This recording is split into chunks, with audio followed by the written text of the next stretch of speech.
الحمد لله نحمده ونستعينه ونستغفره ونؤمن به ونتوكل عليه ونعوذ بالله من شرور أنفسنا ومن سيئات أعمالنا من يهده الله فلا مضل له ومن يضلله فلا هادي له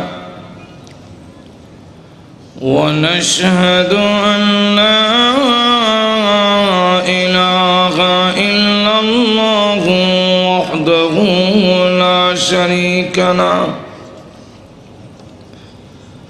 ونشهد أن سيدنا ومولانا محمدا عبده ورسوله الذي أرسل إلى الناس كافة بشيرا ونذيرا وداعيا إلى الله بإذنه وسراجا منيرا أما بعد فقد قال الله تعالى في كلامه المجيد وفرقانه الحميد أعوذ بالله من الشيطان الرجيم بسم الله الرحمن الرحيم قتل الإنسان ما أكفره من أي شيء خلقه من نطفة خلقه فقدره ثم السبيل يسره ثم أماته فأقبره ثم إذا شاء أنشره بارك الله لنا ولكم في القرآن العظيم ونفعنا وإياكم بالآيات والذكر الحكيم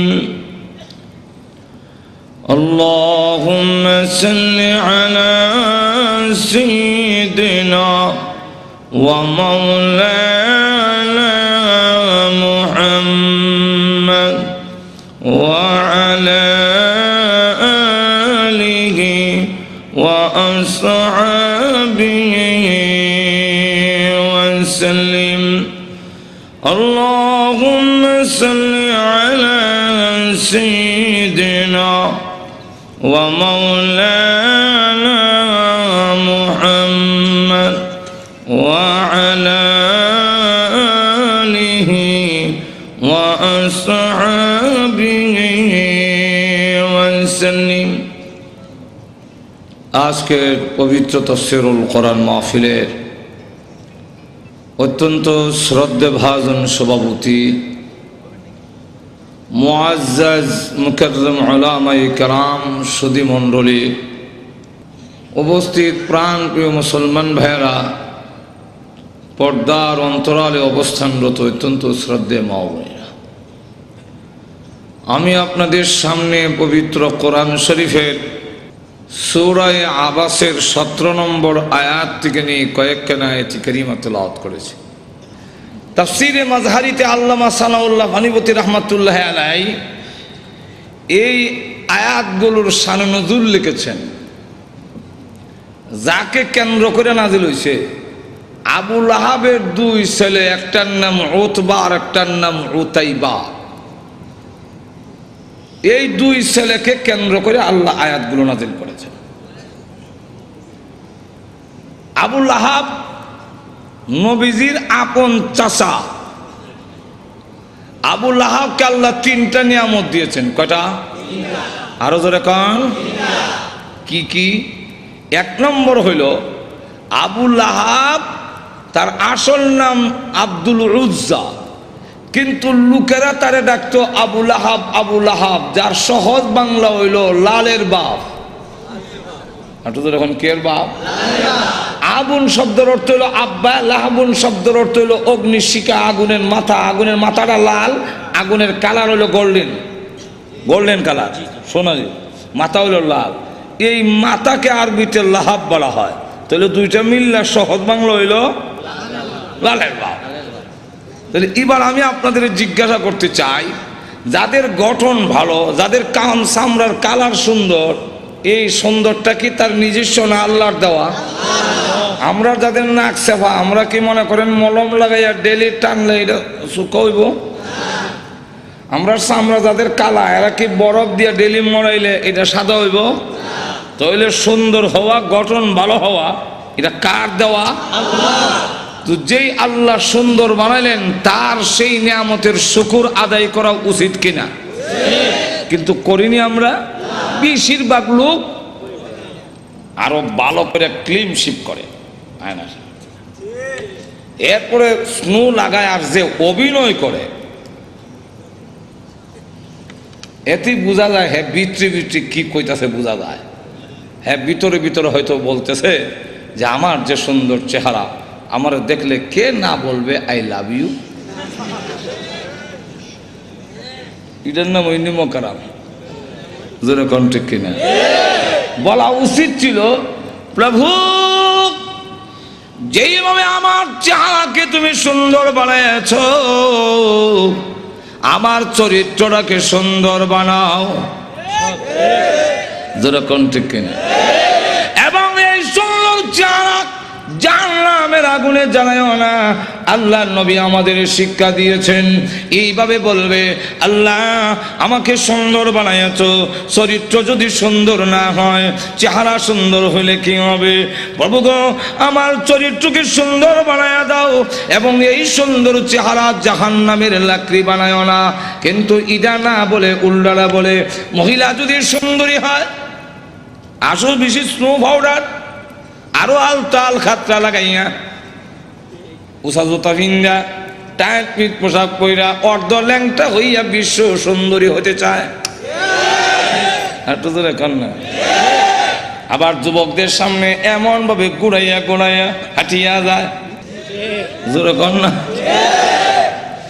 মহিলাগুলো যদি যুবকদের সামনে দিয়া এইভাবে স্নো পাউডার, আলতাল খাতরা লাগাইয়া, উষা জুতা ভিন্দা, পর্দা সারা যায়, পৃথিবীর কোন আইন দিয়ে ইফটিজিং থেকে রক্ষা করা যাবে না। কি ইফটিজিং? ইউরোপ আমেরিকা তো দেখছি রাস্তাঘাট ওই কুত্তা কুত্তি যা হয় এরাও তা হয়।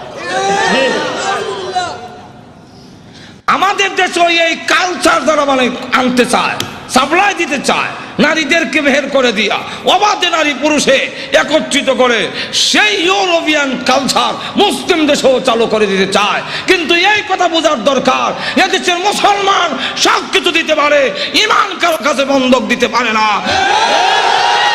সুতরাং প্রয়োজন যদি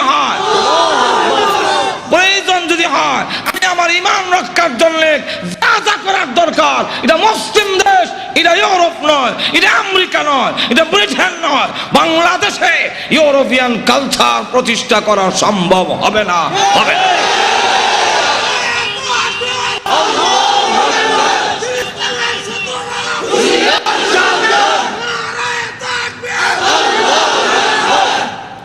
আল্লাহু আকবার। বিমানবন্দরে গেলে দেখবেন, রাস্তায় গেলে দেখবেন আল্লাহ আমরা তো কোনো রকমের চোখ নিচে দিকে চাইলে আস্তা করলো আস্তা করলো আস্তা করলো আস্তা করলো পড়লো ভিতরে তো আজার গুতায় ছায়া দেখ কি হইতেছে ছায়া দেখ বহুত কষ্ট করে কম লাগে আস্তা করলো আল্লাহ আলাইতাম না আল্লাহ আলাইতাম না দুজন হাজার এখন ঠিক তাইলে মহিলারা যদি এইভাবে যায় এটা টিচিং হইবই এই টিজিং যাতে না হতে পারে এই কারণে নারীকে অবরোধের জন্য পর্দা দেওয়া হয় নাই। তাহলে আপনাদের দেশে তো এক রাস্তা দিয়ে 4টা গাড়ি যায়, এমন বড় বড় রাস্তা, সাদা সাদা দাগ দেওয়া আছে, কোন দাগে কত মাইল স্পিডে যাবে সেটাও দেওয়া আছে। আর এক দাগ থেকে আরেক দাগে গেলে আবার এখানে আপনার বাতি জ্বালাইয়া নিয়মতান্ত্রিকভাবে সাক্ষাটা যদি একটু দাগের ভিতরে থাকে তা আপনার জরিমানা 70 পাউন্ড, $115 জরিমানা লেগে যাব।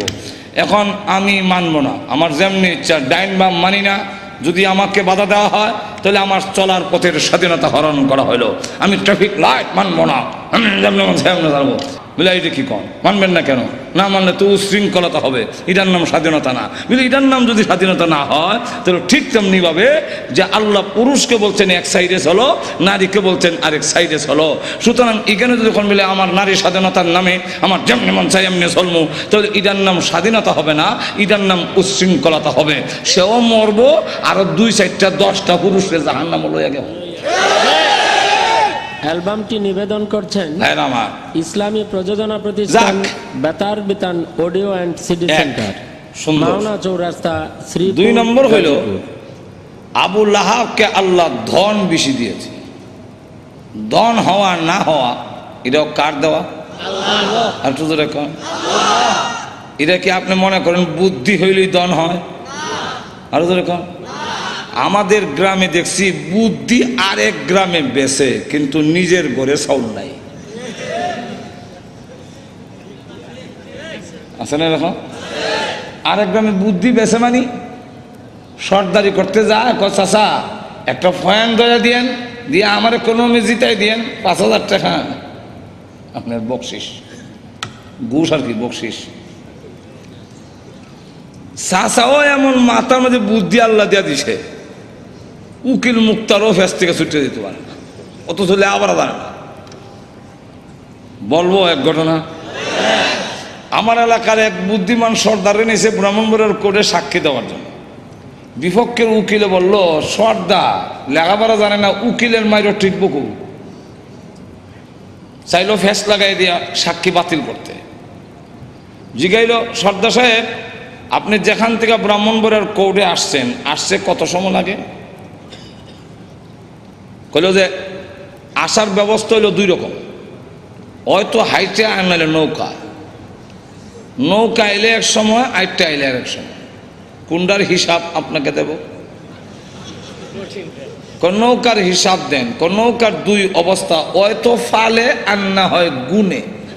আগে রশি একজনে টেনে নিত, কোনটার হিসাব দিব? ফালে আইলে এক হিসাব, রশি আইলে, গুনে আইলে। কত হলে ফালের হিসাব দেন? ফালের তো 3 অবস্থা, বাতাস বেশি হইলে এক হিসাব, বাতাস কম হইলে আরেক হিসাব, বাতাস মধ্যবর্তী হইলে আরেক হিসাব। কোন হিসাব দিতাম? এমনি জজ সাহেব আয়সা দিয়া কয়, উকিল সাহেব আপনার একটা দেন, আপনি কিয়ামতের আগেও ওনারে লাগাল হইবেন না।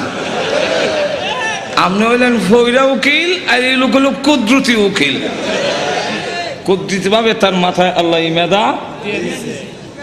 তাহলে এবার বলেন, বুদ্ধি হইলে ধন, আর তো ধরে ধন। আমরা দেশে কিছু লোক আছে বুদ্ধিজীবী। বুদ্ধিজীবী মানে বুদ্ধি খাটাইয়া, বুদ্ধি বিক্রি করে যারা খায় এরার নাম বুদ্ধিজীবী। যে বুদ্ধি দিয়ে আল্লাহ চিনে না, এটার নাম বুদ্ধিজীবী না, এটার নাম বুদ্ধিজীবী হইল ও বুদ্ধিজীবী। আর আমরা দেখা বুদ্ধিজীবী, এই বুদ্ধিজীবীর অর্থ হইল বুদ্ধি খাটাইয়া খায়। কারণ আমরা দেশে যারা শ্রম করে খায় এদের কি বলা হয়? যারা মাছ বেচা খায় মৎস্যজীবী। যখন ঠিক কিনা, যারা নাকি শ্রম করে খায় এরা শ্রমজীবী, মাছ বেচা যারা খায় মৎস্যজীবী, যারা চাকরি করে খায় চাকরিজীবী, ঠিক তেমনি হবে যারা বুদ্ধি বেচ্ছা খায়। মন্দির ঘুমাই গেছেন কিতা? চাকরিজীবী, মৎস্যজীবী আর এই বুদ্ধি খাটাইয়া খাইলেই তাদের আমরা বুদ্ধিজীবী বলি না, এরকম বুদ্ধি খাটাইয়া বিলাইও খায়,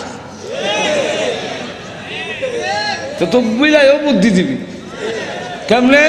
আপনার মাছবাজি বেগম সব কইরা ডাকনা দিয়া থইছে, দরজা বন্ধ, উপর দিয়া যে রাস্তা আছে, বিড়াল কিন্তু ওইটাতে ঢুকছে, ঢুকা ঘরের ভিতর ঢুককেই সে এটা হামলা দেয় না, একটু অপেক্ষা করে মাথা ঘুরাইয়া দেহে আমার আগমনের ঠার পাইল কিনা।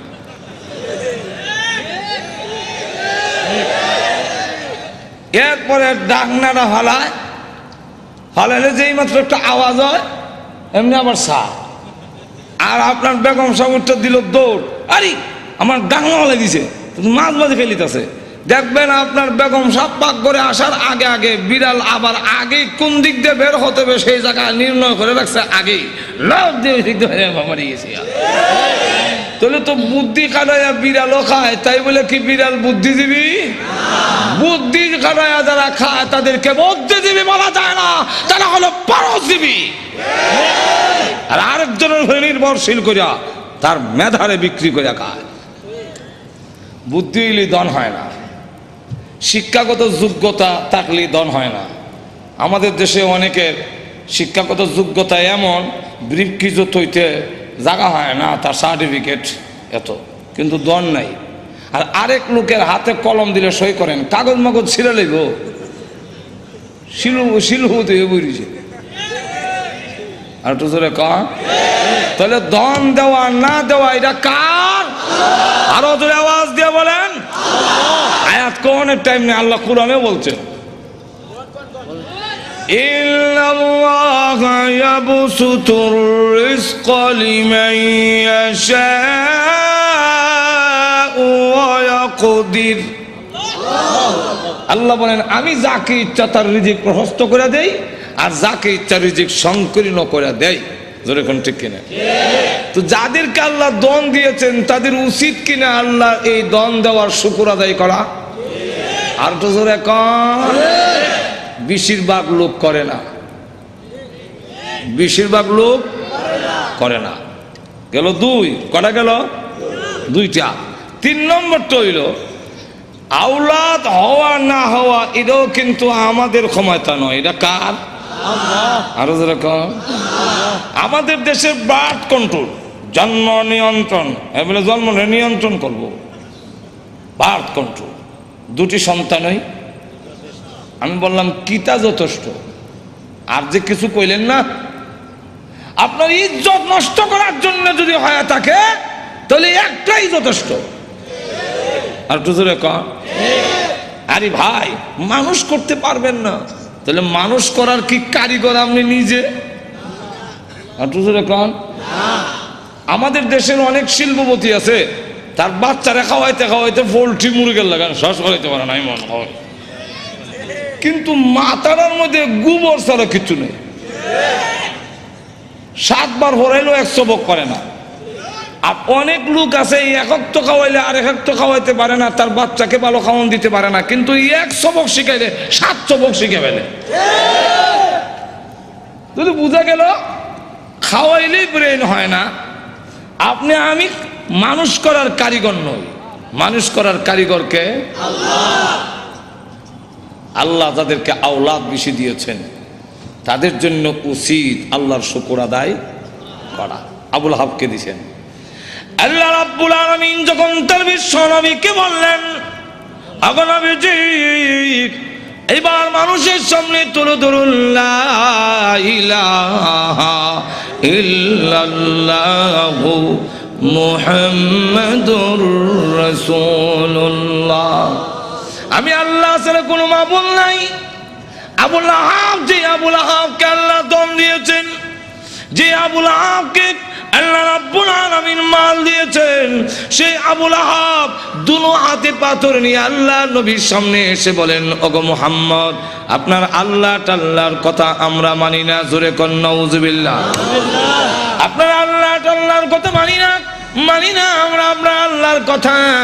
এই কথা বলে নবীজি যখন পাথর মারতে গেল, আল্লাহ রাব্বুল আলামিন তখন ডাক দিয়ে বলেন, ওগো নবীজি, আপনার বিরুদ্ধে আসে নাই, বরং আমি আল্লাহর বিরুদ্ধে এসেছি। অত বড় নিমক কালাম আল্লাহ তার নবীর পক্ষ থেকে জবাব দিয়ে দিলেন।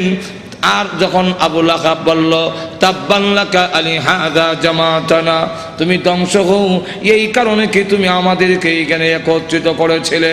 আল্লাহ তার জবাবে বলেন, তাব্বাত ইয়াদা আবি লাহাব, আবু লাহাবের দুনো হাত ধ্বংস হোক। একটু জোরে কর না। যেই মাত্র এই আয়াত নাযিল হয়েছে, আবু লাহাবের দুনো হাত ধ্বংস এবং ওয়াতাব্বা ধ্বংস হয়ে গিয়েছে। মা আগনা আনহু মালুহু ওয়া মা কাসাবা, আবু লাহাবের মাল আওলাদ একটাও কাজে আসে নাই, কাজে আসবেও না। আল্লাহ রাব্বুল আলামিন আরো বলেন, সায়াসলা নারান যাতা লাহাবিন ওয়া ইমরাআতুহু, আল্লাহ রাব্বুল আলামিন বলেন, অচিরেই আবু লাহাব এবং আবু লাহাবের স্ত্রী দুজন শিখাময় আগুনের জাহান্নামের আগুনে প্রবেশ করবে। এই আয়াত নাযিল হওয়ার পরে প্রশ্ন হইতে পারে, আবু লাহাবের স্ত্রীর কথা, উম্মে জামিলের কথা কেন আনলো? মহিলার কি দোষ? মহিলার কথা উল্লেখ করেছেন হাম্মালাতুল হাতাব। আল্লাহ রাব্বুল আলামিন বলেন, ওই মহিলাটাও কি কারণ জানেননি? হাম্মালাতুন, বহন কর্মেওয়ালি। হাতাবা অর্থ হইল, মুফাসসিরিনে কালাম এর সাথে দুইটা ব্যাখ্যার মিল রেখে মুফাসসিরিনে কালাম বলেন, একটা ব্যাখ্যা হইল লাকড়ি, আর একটা ব্যাখ্যা হইল সুগুল করি। ওই আবু লাহাবের স্ত্রী গড়ে গড়ে হেঁটে গিয়া বলে, তোমরা কারা গো? মুহাম্মদ আমাদের ভাতিজা এবং আমার বিয়াই, আমি তার সম্পর্কে ভালো করে জানি, তোমরা তার কাছে যাইও না, সে পাগল, তার কাছে তোমরা যাইবা না। আল্লাহর নবীর বিরুদ্ধে গড়ে হেঁটে হেঁটে গিয়া বলে, মুহাম্মদ পাগল, তার কাছে যাইও না। আল্লাহর নবী ডাক দিয়ে বলেন, প্রভু গো, আমার আপন চাষি এবং আমার আপন লোকগুলো যদি এইভাবে অপপ্রচার করে, আমি দাওয়াতের কাজ কেমনে করব? আল্লাহ ডাক দিয়ে, নবীজি, ভয়ের কোনো কারণ নাই, মানুষের দিলের মালিক আমি আল্লাহ। আপনার বিরুদ্ধে যারা গিয়া উস্কানি দিবে এবং বলবে পাগল, এদের দিল আমি আল্লাহ ঘুরাইয়া দিব, অটোমেটিক এরা আপনার কাছে হাজির হয়ে যাবে। ঠিকই দেখা গেল, যাদের কাছে গিয়া বলে মুহাম্মদ পাগল, মুহাম্মদ পাগল, বলে হ্যাঁ, তুই বড় বড় নেত্রী নামছে কেন? নেত্রী নামছে কেন? এতে বোঝা যায় পাগল ও ছোট পাগল না, অনেক বড় পাগল, অসাধারণ পাগল। চলো একটু পাগলটা দেখে আসি। পাগল দেখতে এসে দেখা দেখে আল্লাহ নবীর নুরানি চেহারা এত সুন্দর, কানায় কাবার সামনে দাঁড়ায় কোরআন শরীফ পড়ে, নবীজির চেহারার আলোতে কাবা ঘরের দেওয়াল আলোকিত হয়ে গেছে। না, এই সুন্দর চেহারার লোক কোনোদিন পাগল হতে পারে না। আবার কি জানে পড়ে, একটু শুনি। নবীজির কোরআন তেলাওয়াত এত মধুর তেলাওয়াত, শুনি না, না এই তেলাওয়াত কোনো পাগলের হইতে والشمس وضحاها والقمر إذا تلاها والنهار إذا جلاها والليل إذا يغشاها। পিছন থেকে তারা কর, এই লোক কোনোদিন পাগল হতে পারে না, তিনি আল্লাহর পয়গম্বর, কালিমা করে মুসলমান হয়ে গেছে। তো উম্মে জামিল সে বদনাম করে আল্লাহর নবীর বিরুদ্ধে এবং লাকড়ি এনে প্রতিবন্ধকতা সৃষ্টি করে যখন বাধা দেয়, এই অবস্থায় আল্লাহ রাব্বুল আলামিন বলেন, আবু লাহাবের স্ত্রীও জাহান্নামের ভিতরে প্রবেশ করবে। যেই মাত্র এই আয়াত নাজিল হয়েছে, তখন আবু লাহাবের স্ত্রীও হাতের মধ্যে পাথর নিয়ে কোমর ও কাপড় বেঁধে রসুলের উপরে হামলা করার জন্যে খানায় কাবার দিকে যখন ধাবিত হচ্ছে, আবু বকর সিদ্দিক বলেন, ইয়া রাসূলুল্লাহ, ওই দেখেন আপনার চাষিও বিয়াইও উম্মে জামিল হাতের মধ্যে পাথর, কোমরের মধ্যে কাপড় বান্ধা, এতে বোঝা যায় মহিলা হামলা করবে। একজন মহিলা যদি হামলা করে ইজ্জত আর তাহে কই অগণবীজি। আবার উনি আপনার মুরব্বী, ওনার ধাক্কা দেওয়া তো যাবে না। আর মহিলা তো এমন এক জিনিস, এমন বিপজ্জনক, ধাক্কা যদি দেন ফিরে বের লেগে বিপদটা তো আপনার উপর বলবে। আমার তো এমন লক্ষ্য করে দেখেন, উম্মে জামিল সে পাথর লেগে গেছে, রসুলকে মারবে, কেমন হাওয়া। আবু বকর সিদ্দিক বলে অসুবিধা হইতেছে না তো? আরো অসুবিধা হইতেছে, শেষ করে দেব। ভাই আমার লক্ষ্য করে দেখুন, পাথর নিয়ে আল্লাহর নবীকে মারার জন্য যখন গিয়েছে, আবু বকর সিদ্দিক রাদিয়াল্লাহু আনহু বলেন, নবী গো, আপনার চাচি এবং বিয়াই পাথর নিয়ে আসতেছে, এমন কি করি? নবীজি ডাক দিয়ে, আবু বকর, চিন্তার কোনো কারণ নাই, আমি মহান আল্লাহ কোরআন পড়ব, মহান আল্লাহ আমার হেফাজত করবেন। এই বলে রসুল আরম্ভ করে দিছে, ইয়াসিন ওয়াল কুরআনিল হাকীম।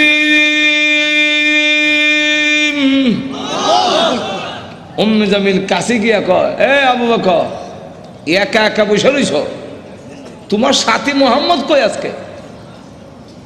আবু বকর সিদ্দিক রাদিয়াল্লাহু আনহু বলেন, আমি দেখি আমার পাশে বইয়া কোরআন শরীফ পড়তেছে, নবী দেখতেছি আর কানে শুনতেছি। মহিলা জিগায়, মোহাম্মদ কৌ? তা তো বোঝা যায় দেখে না, দেখে না যেমন আমি কই লাভ কি? উম্মে জামিল হুমকি দেয়, তার ভাগ্য ভালো, তার কপাল ভালো, পাইলাম না, লুকাইয়ে গেছে, লুকাইয়ে গেছে, পাইলাম না, হ্যাঁ ভাগ্য ভালো। আর না, হ্যাঁ আন্দাজ পাইছে না, আমার ডাবল হওয়ার মানে দেশ যারা চালায়, এক সর্দারের বউ আমি, আরেক সর্দারের কন্যা। আবু জাহেল আমার বাপ, আবু লাহাব আমার স্বামী, হাড্ডি ভেঙে ফেলল। ডাবল হওয়ার কেমনি হইল? সব তোর ভেঙে কোয়া যায় না, বিপদ তো আছে। আমার ডাবল হওয়ার পাইলাম না, তার ভাগ্য বালা। আবু বকর সিদ্দিক বলেন, আমি দেখি তুই দেখোস না, হিরো বুঝলাম না। নিবেদন করছেন ইসলামী প্রযোজনা প্রতিষ্ঠান বেতার বিতান অডিও এন্ড সিডি সে যখন চলে গেল, আবু বকর সিদ্দিক বলেন, হুজুর আমি দেখি, সে দেখলো না কেন? আল্লাহর নবী বলেন, আবু বকর তুমি কি কোরআন শরীফ পড়ো না? আল্লাহ রাব্বুল আলামিন আগে আমাকে জানাইয়া দিয়েছেন, وَإِذَا قَرَأْتَ الْقُرْآنَ جَعَلْنَا بَيْنَكَ وَبَيْنَ الَّذِينَ يُؤْمِنُونَ بِالْآخِرَةِ حِجَابًا مَسْتُورًا। হ্যালো ভাই, আপনি যখন কোরআন শরীফ পড়েন, তখন আপনার আর অবিশ্বাসী বেঈমান কাফেরের মাঝে আমি আল্লাহ হিজাবাম মাসতুরা, গোপন পর্দা দিয়া আপনারে ঢেকা ফেলি। রাসূল বলেন, আবু বকর গোপন পর্দাটা কি জানো? ওয়াল্লাহু আ'লামু রাসূলুহু, আল্লাহর রাসূল বলেন, আমি যেই দিকে তাকাই সেই দিকেই দেখি অসংখ্য ফেরেশতা আমাকে ঘেরাও করে দাঁড়িয়ে আছে। আবু জাহেল, আবু লাহাব ক্ষুব্ধ হইয়া দুই ছেলে, রসুলের দুই মেয়ের যে বিয়া করেছিল, মনে আছে তো? আর জোরে কন। একটার নাম উতবা, আর একটার নাম উতাইবা। রসুল প্রকাশ্য নবী হওয়ার আগে দুই মেয়ে এই দুই ছেলের কাছে বিয়া দিয়েছে, কথা বুঝছেন? এখন সে এই দুইজনের এটা কেন না কয়, তোমাদের শ্বশুর মুহাম্মদের কাছে আমার এবং তোর মার বিরুদ্ধে কোরআনের আয়াত নাযিল হয়েছে, অতএব তোমরা দুজন গিয়ে মুহাম্মদের সামনে বলতে হবে আপনার আল্লাহ টাল্লাহ মানি না। আর একটু জোরে কর না। আল্লাহ টাল্লাহ যেমন বোঝা যায় সাটা, জোরে কন, ঠিক কেমন অবজ্ঞা। অবজ্ঞা কেমন চিন্তা করেন, নিমক আরাম কারে কয়, যখন ঠিক না গিয়া বলবি আল্লাহ টাল্লা মানি না, আর মোহাম্মদের 2 মেয়েকে তালাক দিয়ে আসতে হবে, আর না হয় আমি মনে করব তোমরা আমার অবাধ্য, আর আমার অবাধ্য হইলে যে কিছু পাইবা না, এটা তো বুঝো। যেমন বাপ ইমুন ফুলা, এটা তো বলার দরকার ছিল। আপনার কথা না মানলে অবাধ্য, আর আল্লাহর কথা না মানলে আর বড় অবাধ্য। যেরকম ঠিক কিনা? আপনার কথা না মানলে আপনার সম্পত্তি থেকে বঞ্চিত হব, আর আল্লাহর কথা না মানলে, নবীর কথা না মানলে জান্নাত থেকে বঞ্চিত হব। অনেক সাহাবীরা তো এরকম করছেন যে বাড়ি ঘর ছাড়তে রাজি, কিন্তু আল্লাহ রসুল ছাড়তে আর তো জোরে কর না। গভীর রজনীতে আল্লাহর নবী বিশ্ব নবী রাহমাতুল লিল আলামিন হুজরা শরীফ থেকে প্রচন্ড শীতের মধ্যে বের হয়েছেন। এমনি তাকায়া দেখে একজন বাঁকা হইয়া দাঁড়াইছে, সোজা হইয়া দাঁড়াতে পারে না, কাপড় এইভাবে ধরে রেখেছে। দাঁড়ায় বলেন আসসালাতু ওয়াসসালামু আলাইকা ইয়া রাসূলুল্লাহ। আল্লাহ নবী বলেন, কে রে তুমি এত গভীর রজনীতে আমাকে সালাম দিচ্ছ? আল্লাহ নবী যেই মাত্র জিজ্ঞাসা করলেন, উনি ডাকতে, হুজুর আপনি কি আমাকে চিনতে পারেন নাই? আমি আব্দুল্লাহ। আল্লাহ নবী বলেন, কোন আব্দুল্লাহ? ওগো নবীজি, কিছুদিন আগে ইসলাম ধর্ম গ্রহণ করেছি, আমার নাম ছিল আব্দুল উজ্জা, আমি আপনার নামটা পরিবর্তন করে আব্দুল্লাহ রেখেছেন, আমি সেই আব্দুল্লাহ। বলেন, আমার আব্দুল্লাহ তো ধনী বাপ চাচা, তার বাপ চাচা ধনী ব্যবসায়ীর ছেলে, সকাল বিকাল কাপড় পরিবর্তন করে আসতো। আজকে তো দেখা যায় গায়ে কাপড় নাই, একটা কাপড়ের টুকরা পরিধান করা, সোজা হয়ে দাঁড়াতে পারে না, তার লজ্জাস্থান খানি হয়ে যায়, হাত দিয়ে ধরে রাখছে কোন রকমের কাপড়ের টুকরা।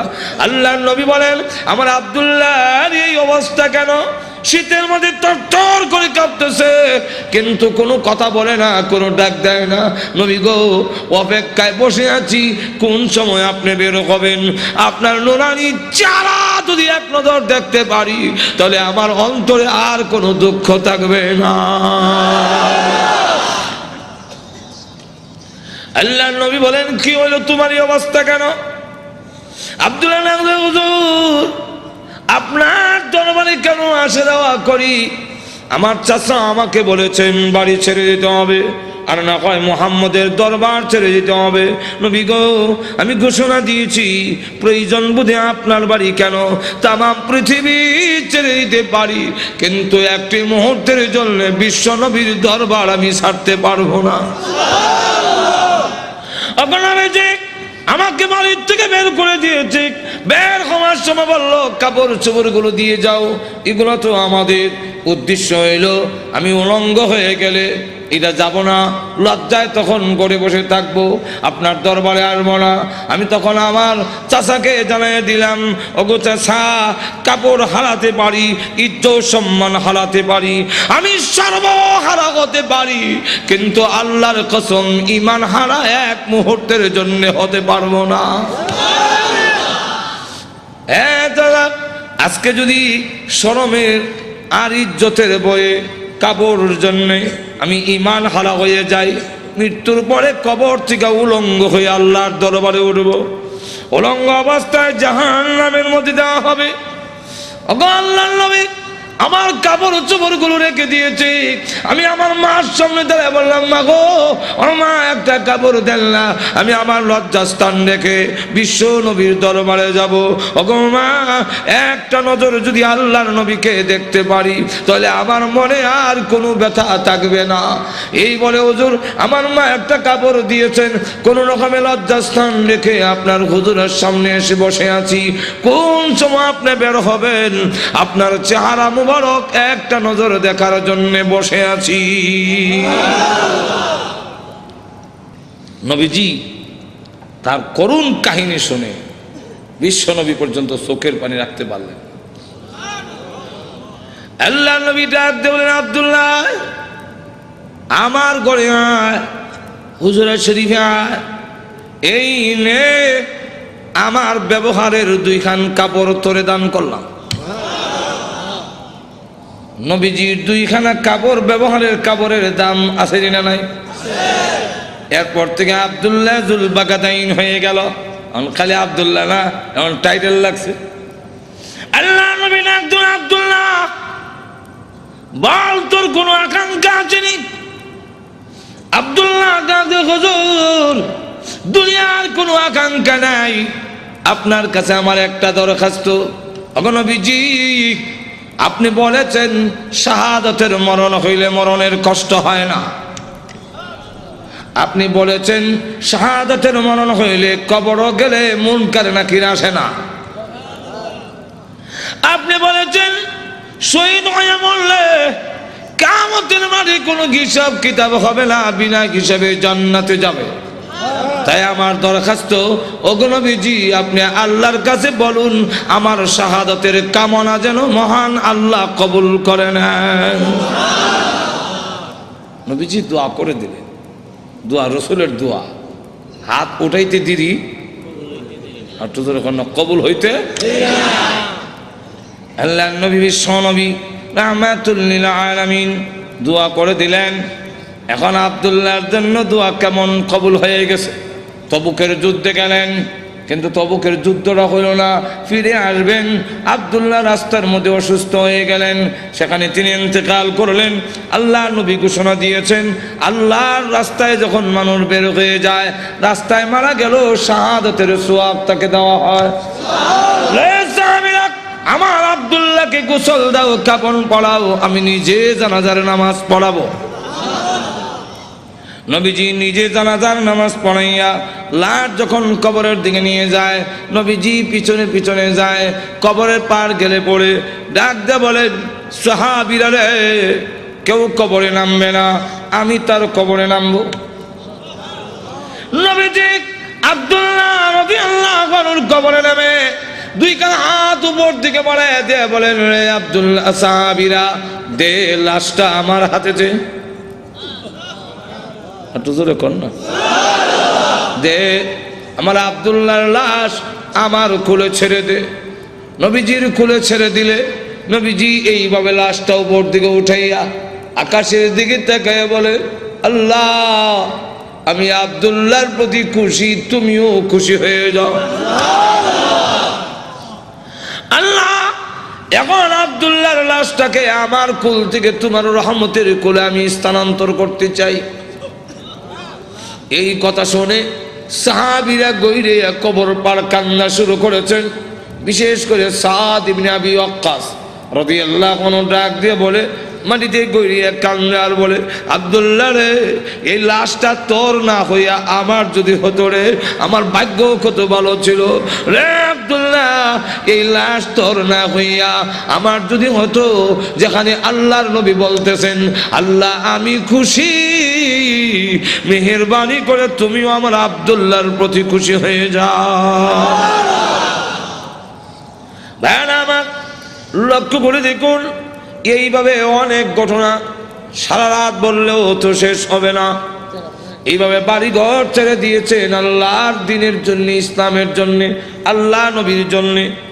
কিন্তু আবু লাহাবের ছেলে যেমন বাবা তেমন ছেলে উতবা আল্লাহ নবীর সামনে গিয়ে বলে, ওগো মুহাম্মদ, আপনার আল্লাহ টাল্লাহ এগুলো আমরা মানি না। আর তো জোরে কর না। আর নবীজির সামনে দাঁড়ায় বলে, আপনার দুই মেয়েকে তালাক দিলাম। নবীজির তাফসীরে মাযহারিতে লেখে, আল্লাহ নবীর উপরে হামলা করে টান দিয়ে জামা ছেড়ে ফেলেছে। নবীজি চোখের পানি ছেড়ে দিয়ে কাঁদলে, হ্যাঁ প্রভু, আমার জামা ছিঁড়েছে, এই জন্য আমি ব্যথা পাইনি। আমি কত আঘাত খাইলাম তোমার দ্বীনের জন্যে, তোমার জন্যে, তোমার দ্বীনের জন্যে যদি আমি কষ্ট পাই, আমার তেমন কষ্ট লাগে না। ও প্রভু, আমার মেয়েকে তালাক দিয়েছে, এই জন্য দুঃখ লাগে নাই, দুঃখ লেগেছে। আমার সামনে যদি তোমাকে কেউ অবজ্ঞা করে, তোমাকে অপমান করে, আমি রাসূল কখনো বরদাস্ত করতে পারি না। ভাইরা আমার, বাস্তবিকই যাদের ভিতরে ঈমান আছে, ঈমানদার কখনো দুনিয়ার সকল কিছু বরদাস্ত করতে পারে, কিন্তু আল্লাহ নবীকে অপমান করবে এই পৃথিবীর কোন মুমিন কখনো বরদাস্ত করবে না। এর নামই হলো ঈমান। জোরে কোন ঠিক কিনা? প্রয়োজন বোধে আল্লাহর জন্য, আল্লাহর নবীর জন্য, আল্লাহর দ্বীনের জন্য মুমিন তার জীবন উৎসর্গ করতে পারে, কিন্তু আল্লাহর অবমাননা কখনো মুমিন বরদাস্ত করতে পারে না। আমার আল্লাহর নবী, আল্লাহর মহব্বত নবীর অন্তরে বেশি না কম? আর তো দূরে কর না, সকলের চাইতে বেশি না কম? নবীজি কান্দেন আর বলেন, প্রভু গো, আমার সামনে কেমনে কয় তুমি আল্লাহ টাল্লাহ, এত বড় নিমক কারাম আল্লাহ আমি কেমনে বরদাস্ত করি? আল্লাহ ডাক দেওয়ার, নবী গো, আমি বানাইছি নিজের সন্তান যদি নিজের দারিদ্র্যের টান মারে দুঃখ লাগে না? না লাগে? নিজের সন্তান যদি কিল মারে খাবলায় কষ্ট লাগে না? আপনার কষ্ট লাগে না, কিন্তু দেখবেন আপনার মা এই জিনিসটা বরদাস্ত করবে না। আপনার ছেলে আপনাকে যদি দারিদ্র্যের টান মারে আপনার কিন্তু কষ্ট লাগে না? আপনার যদি খাবলা মারে আপনার কষ্ট লাগে না? মাথা সোজা করে টানে আপনার কষ্ট লাগে না? লাথি মারে কষ্ট লাগে না, কিন্তু আপনার মা যদি দেখে তখন বরদাস্ত করে না। দেখি তাহলে আল্লাহ ডাক দিয়ে বলেন, আমি বানাইছি মানুষ, এই মানুষ যদি আমার সাথে বেয়াদবি করে, আমাকে গালি দেয়, আমার বিরুদ্ধে বলে, এত আঘাত লাগে না, কিন্তু আমার নবীকে যদি কেউ কিছু কয় আমি আল্লাহ বরদাস্ত করি না। আমার নবীর বেয়াদব আমি আল্লাহ ছাড় দেই না। আমার নবীর গায়ে আঘাত করলে আমার কষ্ট লাগে। সে পাথর নিয়ে আপনাকে মারতে এসেছে, এই জন্য আমি আল্লাহ আয়াত নাযিল করে জানায়া দিলাম। নবীজি এখন বদদুয়া করেন, আল্লাহ তোমার কুকুর সমূহ থেকে একটা কুকুরের উপরে মুসাল্লাত করে দাও, চড়ায়া দাও। আল্লাহ আবু লাহাবের ছেলে উতবার উপরে তুমি কুত্তা লাগায়া দাও। আল্লাহ নবীর দোয়া হোক বদদুয়া হোক, জবান থেকে বের হতে দেরি হয়, আল্লাহর দরবারে তা কবুল হইতে একটা মিনিট দেরি হয় না। আর না হয় উমর যেখানে তরবারি নিয়ে গেলেন নবীকে মারার জন্য, ঘুরে গেল আর একদিকে, ঘরের কাছে গিয়ে শুনে, সামনে গিয়া শুনলো যে তোমার বোনের জামাই মুসলমান হয়ে গেছে। সেখানে গিয়ে যখন ঘরের সামনে দাঁড়াইছে, শুনে ঘরের ভিতর থেকে কোরআনের আওয়াজ আসে। হ্যাঁ, কিসের আওয়াজ? আস্তে আস্তে পড়তেছে, আউযু বিল্লাহি মিনাশ শাইতানির রাজিম। উমরকে কি পড়ে কলজা দিছিল না? বিসমিল্লাহির রহমানির রহিম।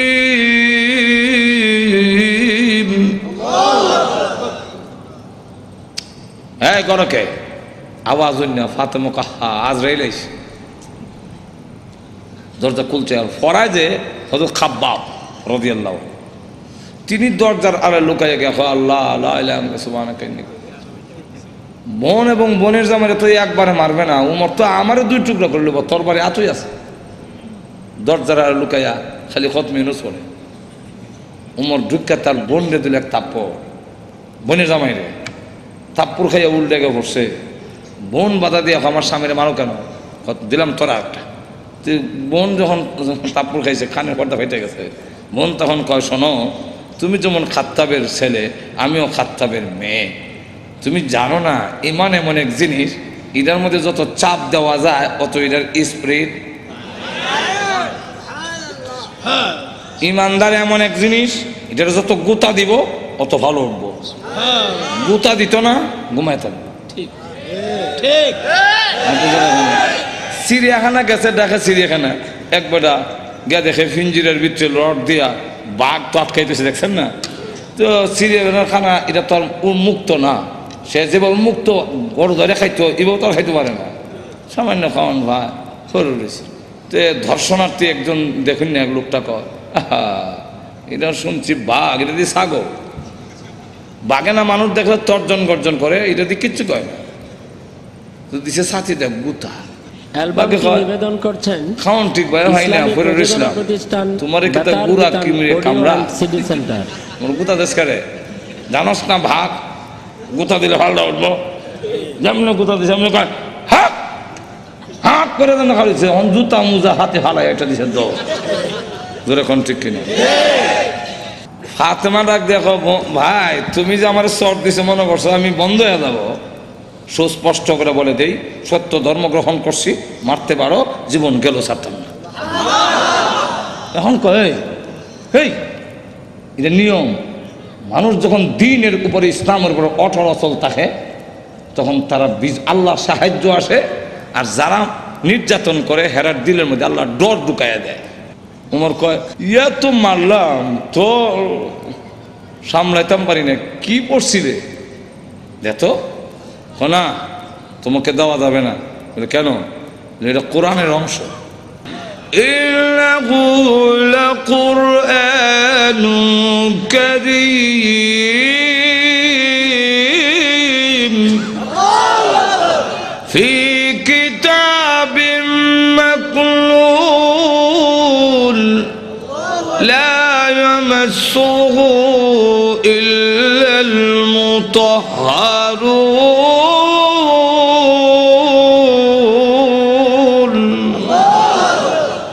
সম্মানিত কোরআন লোহে মাহফুজে সংরক্ষিত, এটা স্পর্শ করা যায় না অপবিত্র অবস্থায়। তাহলে কি করতে হবে? বলে গোসল করে আও, কাফেররা তো মুত্তা ফানি লয় না, তুমি মুত্তা পরিষ্কার হয়ে আও দিছে। এখন বেরাইছে কোরআন পড়ে তাহা মা আনজালনা আলাইকাল কুরআনা লিতাশকা। পড়তে পড়তে যখন ওই আয়াত পর্যন্ত গেছে ইন্নানি আনাল্লাহু লা ইলাহা ইল্লা আনা ফা'বুদনি।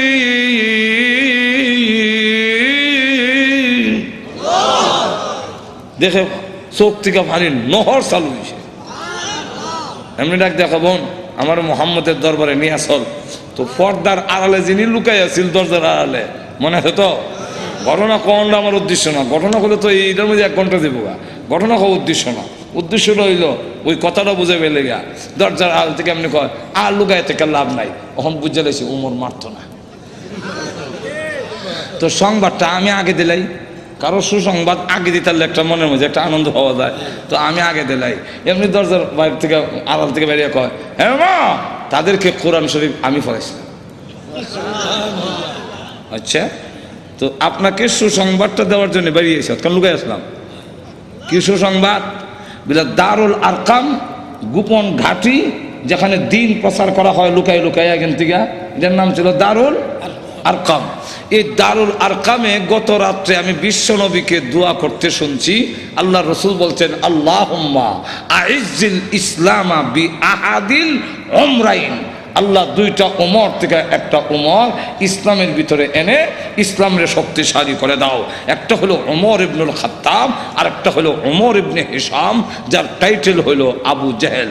আগে আসলে আবুল হেকম, এরও নাম উমর, আর এই আমিরুল মুমিনিন উনার নামও উমর। আল্লাহ রসুল বলেন এই 2টা উমর থেকে একটা উমর আমারে দাও। আল্লাহ রাব্বুল আলামিন মনে হয় গত রাত্রের রসুলের দোয়াটা তোমার বেলায় কবুল হয়ে গেছে। কথাটা বুঝলেন তো? রসুল দোয়া করতে দেরি হয়, বোধ দোয়া হোক এরকম। তো এই অবস্থায় দোয়া যখন বোধ দোয়া হোক আর দোয়া হোক কবুল হয়ে যায়, রসুল যখন কইয়া দিলেন কুকুর সমূহ থেকে একটা কুকুর সরাইয়া দাও, এখন দেখেন কি হয়। আবু লাহাবের ছেলে উতবা, সে সিরিয়ার থেকে ব্যবসায়ী কাফেলা নিয়ে আসতেছে। রাস্তার এক জায়গার মধ্যে বিশ্রামের জন্যে তাদের গমের বস্তা, খেজুরের বস্তা তৈছে। এমনি দেখে পাহাড়ের টিলার মধ্যে একটা ভাগ বৈশা, খালি মাথা ঘুরাইয়া আবু লাহাবের ছেলে উতবারে ভালো করে দেখে, যেমন বোঝা যায় গোয়েন্দা অফিসার আসামি দেখতেছে। এমনি সে ডাক দিয়া কয় ও আমার সাথীরা, বাঘ যেইভাবে আমার দিকে চায় এতে বোঝা যায় মুহাম্মদের বদদুয়া কবুল হয়ে গেছে। তো রসুল তো বলছিলেন কুকুর, এখন তো বাঘ, তো উল্টা দি না, উল্টা না, রসুল কুকুর দিয়া বাঘই বুঝাইছেন, হেরাও বুঝছে। এর কারণ রসুল বাঘ কইয়া কুকুর কইয়া কুত্তা বুঝাইলেন কেমনে? কুকুর মানে বাঘ, বাঘ মানে কুকুর, দুইটার একটা মিল আছে। কি মিল? চতুষ্পদ জানোয়ারের মধ্যে কুত্তা হাও আলগি দিয়া পেশাব করে, আর বাঘও হাও আলগি দিয়া পেশাব করে। তাহলে মুতায় মুতায় দুইটার একটা মিল আছে। হাইওয়াতুল হাইওয়ান নামক কিতাবের মধ্যে এই ইয়েটা দিচ্ছেন, কথা বুঝছেন। এখন আসুন, তাহলে দেখা গেল এই অবস্থায় সকলে আপনি আমাদের ছেলে, সর্দারের ছেলে, আপনার সিকিউরিটির ব্যবস্থা আমরা করবো। আপনি ভয় পাচ্ছেন কেন? সিকিউরিটি তারা করবো। সিকিউরিটি কত সিকিউরিটি বন্ধুক লয়ে খারাপ হিসেবে দেয়, লোক নাই, মানুষ নাই, গেল এরকম বহুত ঘটনা। আটো জোরে এখন না, গজব আসবার হইলে ফিরাইতে পারে না। এমন দেখা গেল সিকিউরিটি দিব, তখন তারা সব গমের বস্তা, বুঝলেননি, আর খেজুরের বস্তা একখানে একত্রিত করে একটা উঁচা পাহাড়ের টিলার মতো মানে সেখানে জায়গা করে দিয়ে বলেন আপনি সেখানে ঘুমান, আমরা নিচেরে ঘুমাবো। বাঘের নিয়ম হইল আগে যারে পায় তারে খায়, তা আমাদেরকে খেয়ে না মেরে খাবে, এর আগে তো না।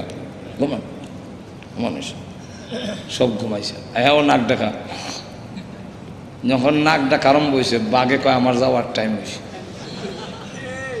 আল্লাহ যাইবার আগে গন্ধটা তোর নাক ফিট করে দেয়, এই গন্ধে যারে পাবি তারে ধরবি, উল্টা পাল্টা ধরিস না। বাঘ গিয়া যতটুকু ঘুমাইছে সবটুকু চেক করে,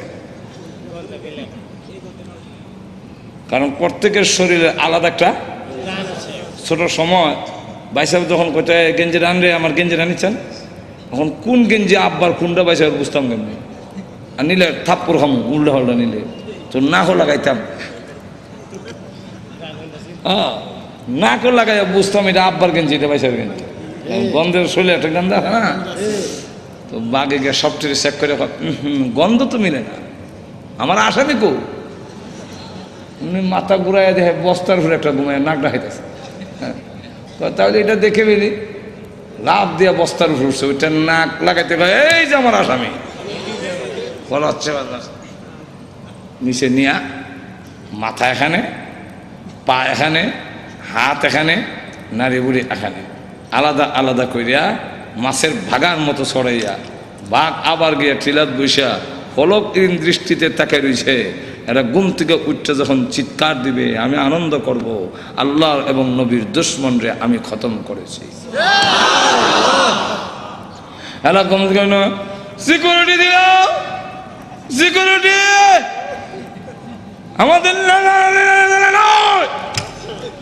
শেষ করে ফেলেছে, আমি করছি।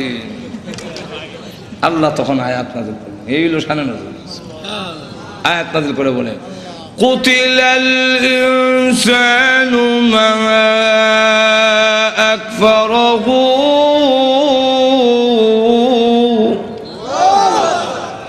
মানুষ ধ্বংস হয়েছে নি, আর তো জোরে কম রক্ষা করতে পারছে? আপনি আমিও ধ্বংস হব মরণের সময়, কেউ আমাদের রক্ষা করতে, আর তো জোরে কম কাল্লা ইযা বালাগাতিত তারাকিয়া ওয়া কিলা মান রাক,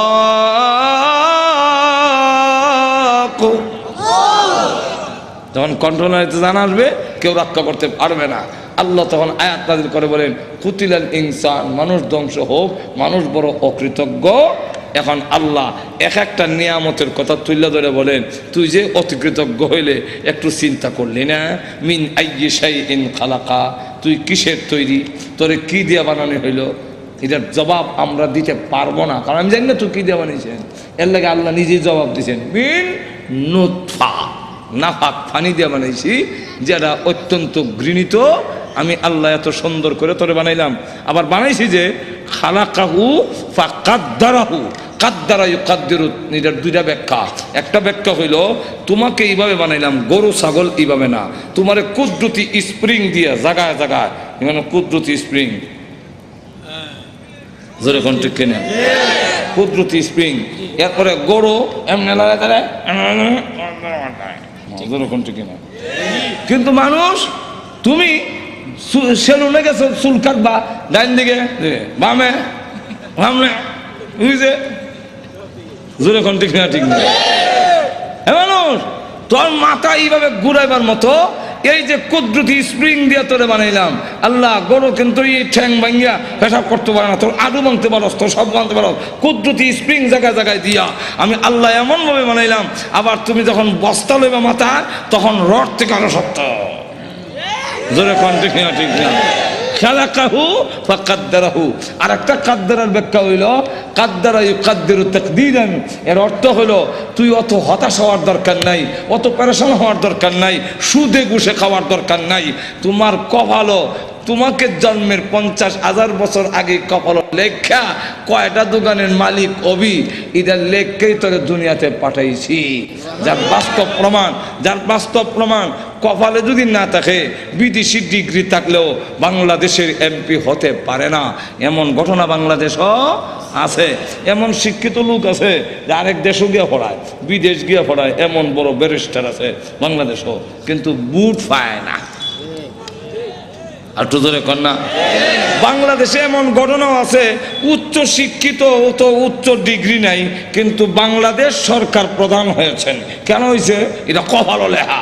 জোরে কোন ঠিক না? ঠিক না?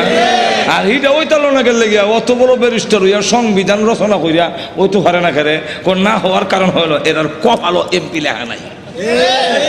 জোরে কোন ঠিক কিনা? আল্লাহ তাই বলেন, এক একটা নিয়ামত উল্লেখ করে আমাদেরকে বুঝাইছেন, নিমক হারাম হইও না। আল্লাহ আমাদের সকলকে তৌফিক দান করুন। সকলে বলেন আমিন। ওয়া আখিরু দাওয়ানা আলহামদুলিল্লাহি রাব্বিল আলামিন। দোয়া হয়ে যাবে নুজুলের রহমতের সময়। আজকে বৃহস্পতিবার দিন গিয়া রাত, শুক্রবারের রাত, এই রাতটার দাম সব কদরের রাতের সমতুল্য। আল্লাহুম্মা সাল্লি আলা সাইয়্যিদিনা আলহামদুলিল্লাহ। ربنا ظلمنا أنفسنا وإن لم تغفر لنا وترحمنا لنكونن من الخاسرين. ربنا اغفر لنا ولوالدينا رب ارحمهما كما ربياني صغيرا. رب ارحمهما كما ربياني صغيرا. رب العالمين तमाम জীবনের গুনার বোঝা মাথায় নিয়ে আসামির বেশে, অপরাধীর বেশে, বিক্ষোভ কাঙ্গালের মতো আলেম উলামা নিয়ে, সাদা দাড়িওয়ালা মুরব্বী নিয়ে, নওজোয়ান ভাইদেরকে নিয়ে, মাসুম বাচ্চা নিয়ে, পর্দার আড়ালের নেককার মা বোনদেরকে নিয়ে আমি গুনাহগার তোমার সেই দরবারে হাত বাড়াইলাম। মেহেরবানি করে গো জিন্দেগির গুনাহ মাফ করে দাও। আল্লাহ জানি না আজকের এই মোনাজাত কার জন্য জীবনের শেষ মোনাজাত। কত মানুষ ঘুমায় আর উঠে না, কত মানুষ ঘর থেকে বের হয় আর ঘরে ফিরে আসে না। আল্লাহ জানি না কার জন্য কাফনের কাপড় দোকানে জমা হয়ে গেছে। আল্লাহ মৃত্যু আসার আগে আগে আমাদের তুমি মাফ করে দাও।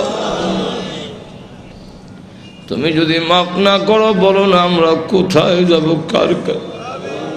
আমাদের তো যাইবার আর কোনো জায়গা না। আল্লাহ আমরা যে যে উদ্দেশ্য তুলেছি প্রত্যেকের নেক আশা পূরণ করে দাও। আমাদের মধ্যে যারা অসুস্থ বেমারে আছেন তুমি শিফা করে দাও। আল্লাহ আমাদের সন্তানগুলোকে নামাজি দিনদার পরেজগার বানায়া দাও। আল্লাহ আজকের এই মাহফিলের আয়োজন যারা করেছেন, শোনার জন্য যারা এসেছেন, সাহায্য সহযোগিতা যারা করেছেন, আল্লাহ সকলের জন্য এই মাহফিল কিয়ামতের মাঠে নাজাতের ওসিলা বানায়া দিও। আল্লাহ যে মসজিদের নির্মাণের কাজ আরম্ভ করা হয়েছে এই মসজিদে তুমি কবুল করো। আল্লাহ তোমার নবী বিশ্ব নবী রাহমাতুল লিল আলামিনের অত্যন্ত আদরের স্ত্রী হযরত আয়েশা সিদ্দিকা রাদিয়াল্লাহু আনহার নামে আল্লাহ এই মসজিদ তুমি কবুল করে নাও, সকলের জন্য নাজাতের উসিলা বানায়া দাও। যত জরুরত আছে, প্রয়োজন আছে, তোমার গায়বী খাজানা থেকে পুরা করে দাও রব্বুল আলামিন। আল্লাহ অনেক পরীক্ষার্থী আছেন, আল্লাহ পরীক্ষায় আল্লাহ কামিয়াব হওয়ার ব্যবস্থা করে দাও। আল্লাহ পরীক্ষার মধ্যে উত্তীর্ণ হওয়ার ব্যবস্থা করে দাও। আল্লাহ আমাদের পক্ষ থেকে আল্লাহ কোটি দরুদ আর সালাম সোনার মদিনা পৌঁছিয়ে দাও। আল্লাহ যত মুমিন মুমিনাত কবরে ঘুমিয়েছেন, সকলের কবরের আযাব মাফ করে দাও। এই এলাকার মাটির নিচে যত মুর্দা ঘুমায় আমাদের মুখের দিকে হাতের দিকে তাকিয়ে আছেন, মেহেরবানি করে সকলের কবরের আযাব মাফ করে দাও। বিশেষ করে আমরা রাত বাড়াইলাম, জানি না গো কার মানাই খারাপ বানাই, আল্লাহ মার কথা বলতে পারি না, কত লাথি মার কলিজায় মারছি, কত রাত গেল আমি আমার মাকে ঘুমাইতে দেই নাই। আল্লাহ গভীর রাত্রে বাড়িতে গিয়ে উঠানে পা রেখে দেখতাম, কারো গলে আলো দেখা যায় না, কিন্তু আমার মার ঘরে এখনো আলো দেখা যায়। মার সন্তানের জন্য ঘুমায় না। আল্লাহ অনেক বছর হয়েছে মা কবরে ঘুমায় আছেন, কোন অবস্থায় আছে তা তো জানি না গো আল্লাহ। এই জুম্মার রাত্রিতে আল্লাহ রহমত নাজিল হওয়ার সময় আমি গুনাহগার হাত বাড়াইলাম, আল্লাহ মার কবরে আযাব দিও না, আল্লাহ মার কবরে আযাব দিও না, আল্লাহ আব্বার কবরে আযাব দিও না। যে আব্বা ভালো জিনিস খাইলো না, ভালো কাপড় পরলো না, টাকা খরচ হয়ে যাবে, সবকিছু রেখে দিয়ে শূন্য হাতে ওই গুরুস্থানের ভাঙ্গা কবরে গোবায় আছে। যার বাড়ি দিয়ে আমি বাড়িওয়ালা, যার ঘর দিয়ে আমি ঘরওয়ালা, যার ক্ষেত দিয়ে আমি ক্ষেতওয়ালা, যার জমিন দিয়ে আমি জমিওয়ালা হইলাম, আল্লাহ ওই আব্বাদের নাই ও আব্বার কবরে আযাব দিও না। মা বাবার কবরকে জান্নাতের বাগান বানায়া দাও। আল্লাহ আমাদের উস্তাদ পীর মাশায়েখ যারা দুনিয়াতে নাই, আল্লাহ ও প্রভু ওনাদেরকে জান্নাতের সুউচ্চ মর্যাদা দিয়ে দাও।